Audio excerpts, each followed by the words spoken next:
Welcome everyone. I have an exciting new project that I'm going to be starting in 2021, just a couple days away. And it's a aggressive project because I'm going to be trying to make 104 different items to fill this little book. And so you're probably wondering what kind of items I'm going to be making. So inside of this book, this is a photo album. And it was sized for 4x6s. So what I'm going to do is I'm going to make a variety of greeting cards or note cards that I can send to my friends and relatives and so forth.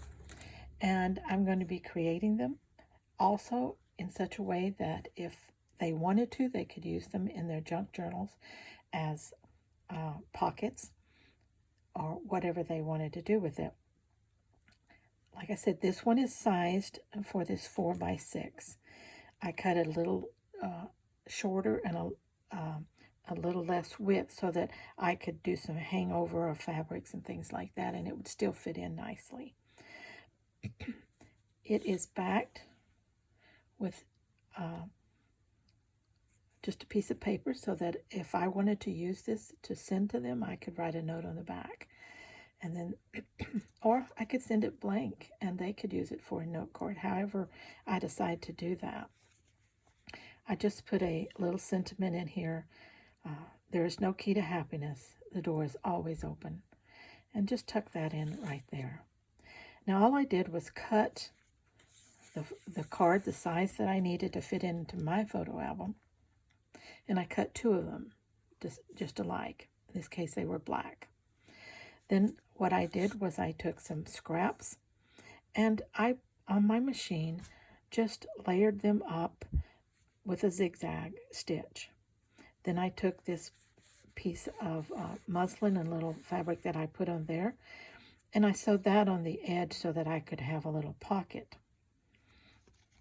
Just scraps will do on this.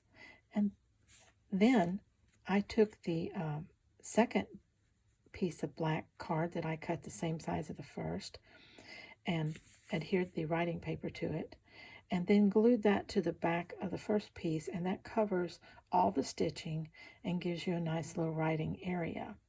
Like I said, these can be used as pockets. They can be used as just cards to stick into your junk journals, or they can be note cards and greeting cards that you send to your friends. There's just a million little things you could do with this. And but I want to make 104 of them during this next year in 2021. I want to fill my book with them. So I hope you'll stay along with me with this note card series and play along with me and maybe make one of your own. Now my album here I actually found at a resale shop. I think I paid $1 for it. Isn't it cute for $1? And so, I mean, what a good buy that was. And so when I get this filled, it's going to be so nice just to be able to open it up, go to a card that looks like it fits the person I want to give it to, or pull one out to put in one of my junk journals. Okay, that's a project that we can do together, so stick with me. Thank you. Bye-bye.